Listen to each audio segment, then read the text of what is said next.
After the 1-0 victory over the Blue Hens, the Phoenix didn't just celebrate the series sweep.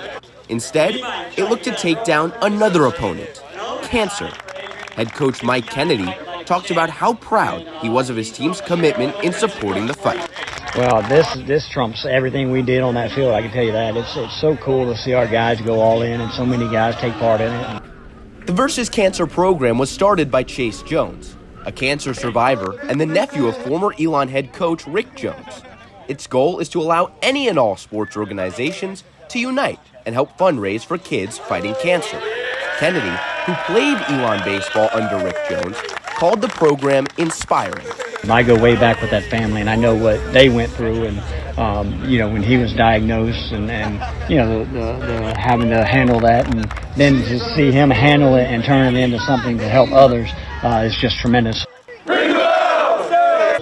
Freshman pitcher Justin Mitrovic says while everyone does it for a specific person, the event unites the players as more than just a team.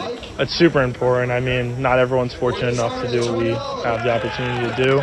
I think everyone has someone in mind that they can share the same kind of feeling towards them, and we're just happy we can share that with everyone else. The game today at Latham Park was bigger than just the 9 innings that took place, as members of Elon baseball community are shaving their heads to show support against the fight against pediatric cancer, an opponent that will require the help of more than just the Blue Hens and the Phoenix to take down. So join Elon baseball as one community, as one family, and as one people to show support and awareness against the fight against pediatric cancer. From Latham Park, Max Wallace, Elon Local News.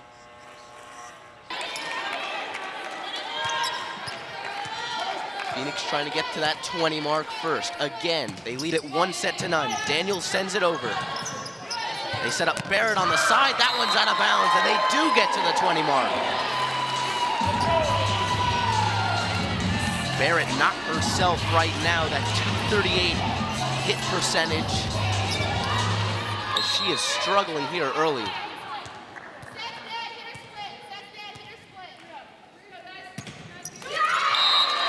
Daniel sends that one into the net, a mistake from the 5-year senior. And she'll check out for the time being. 2018, Elon leads it. Daniel's 3 kills away.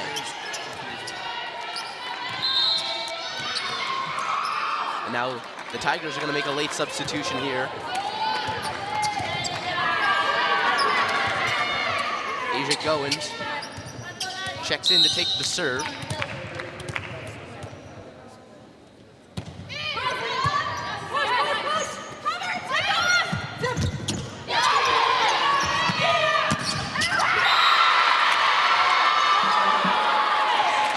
Shot from Lazda, finds the open floor and finds the point for the Tigers. One more look at the Lazda slam. Goins takes it again. That one's out though. She was brought in to serve, but an error on that one makes it 21-19. Phoenix 4 points away from closing out set number 2.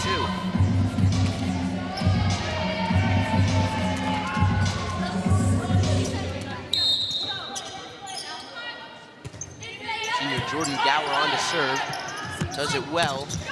Barrett sends one over.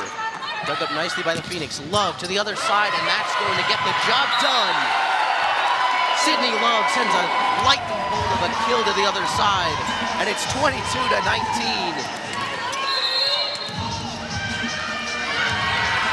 Timeout, Towson.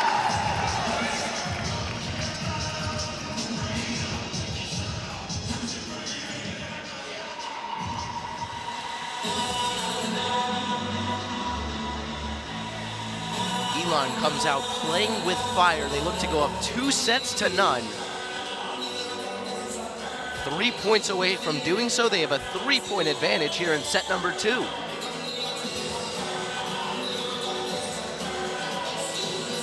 Give credit where credit is due. Leah Daniel, all eyes on her today, but Sydney Love, Lily Emlong doing their job, getting the kills over. In the blocking department, Lily Emlong with 2 leads the way. And in terms of digs, Alex Van Westeren with 4. On the other side for the Tigers, 6 digs for Rachel Hess. 3 blocks for Lydia Weirs. 3 players with 5 kills. Inde Smith, Nina Chajic, and Lazda leading the way for the Tigers in the early stages. And there is Smith elevating and sending it over. The hang time on that one. I mean, she gets up and stays up. Got to that one about 9 feet or so in the air. The net's, remember, 7 feet 4 inches. That was well above the net, and she skied to get there. That one's out of bounds, though.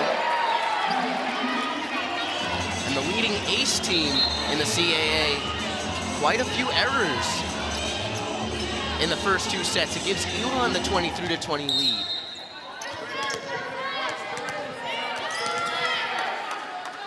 Haley Clark on, sends it over. Towson runs into each other, able to get it back over with Smith.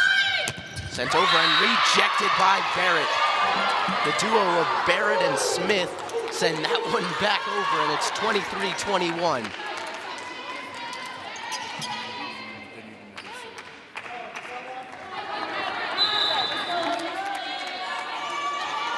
Barrett's gonna check out. Gonna bring in the senior Morgan Wilson. She had 3 aces against Princeton a while back. That's the most she's had this season. Looks to get just 1 here today. Chajic over, dug up by the Phoenix. Love back, dug up by the Tigers.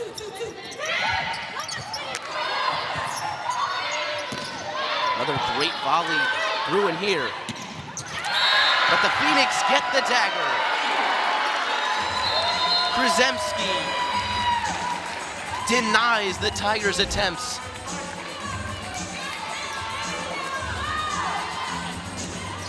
Does a fantastic job, and her teammates right there to greet her.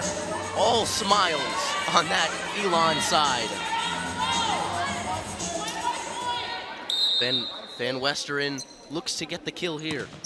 Set point in set number 2. And the Phoenix do it. They take 2 in the first 2. Unbelievable showing from the Phoenix thus far. They're up 2-0 against the 18-0 Tigers. No record just far for Leah Daniel, but I believe the Phoenix are much happier with what's brewing here at the Shar Center. Don't go anywhere. Phoenix lead it 2-0. I've been Max Wallace. We'll be back for set number 3.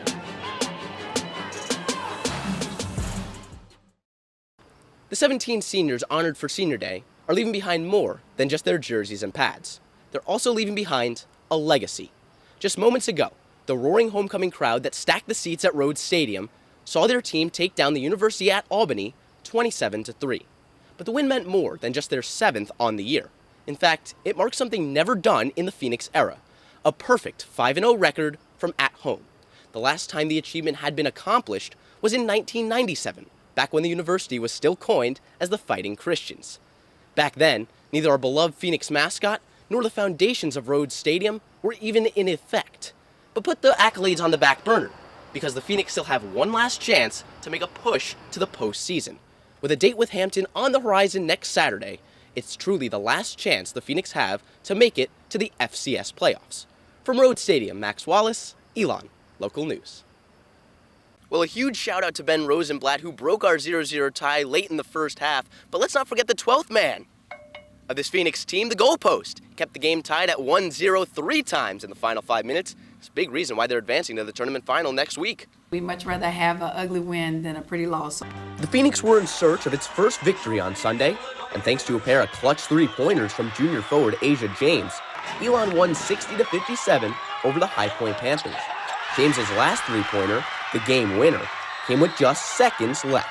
Then I flared and it was open, so I shot the ball and it went in. Head coach Charlotte Smith said the inbound play that set up James's three was only drawn up the day prior. Smith said she was holding her breath as the play developed. Yesterday was the first day we ever ran that, so I was a little nervous. Okay, would the timing be good? Would we be able to execute? But when she saw the ball drop, she said she could not have been happier with the execution. Just really proud of them for being able to run that play. With under 5 minutes left, Elon lost 2 key players because of foul trouble. Graduate student center Ivana McGill, as well as graduate student guard Lanasia Evans. Evans led the team with 19 points, but she said being on the bench didn't ruin her spirits. Making sure I was still active, even though I wasn't in the game, just being a big support of everybody. And on the court, James said the team knew it was crucial to stay focused. Around the 5-minute mark, I think it was when they got when we had 5 team fouls in, and we sent them to line, and then we knew we had to lock in even more. Despite losing 2 big players and getting into foul trouble, Smith said she tried to lead by example and remain calm when adversity struck in the late stages of a tight game. If I get super tight, then they end up being super tight. But she said it's not always easy to do. And I was tight, but I tried to hide it. With the win, the Phoenix improved its record to 1-2 and will look to use the momentum in its next game against University of North Carolina at Greensboro later this week. Max Wallace, Elon Local News.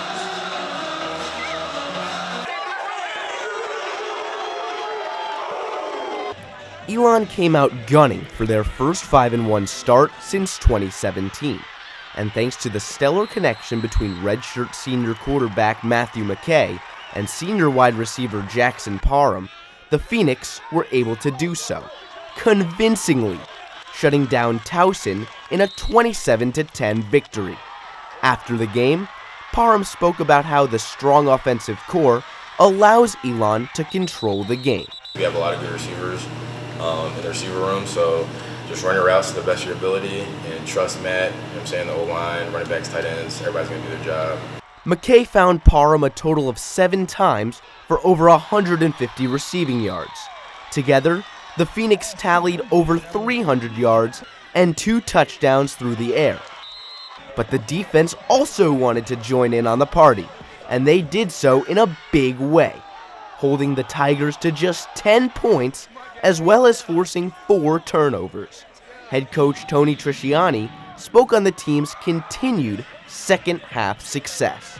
Our defensive staff has just done a really good job there of getting our guys settled down, and this is what we saw, and this is what we might see, and this is what we need to do a little bit different. We really tackle much better in the second half too. Guys are flying around, you get a better feel, and guys are playing hard.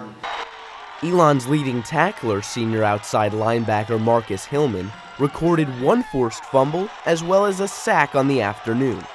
The Phoenix Phenom talked about the team's turnover-hungry defense. We always emphasize getting everybody to the football and trying to get the ball out.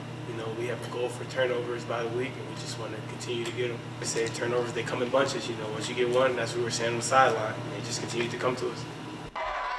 The Phoenix look to keep their win streak alive next week on the road against Rhode Island. Max Wallace, Hey, Mom, I love you. Elon Local News.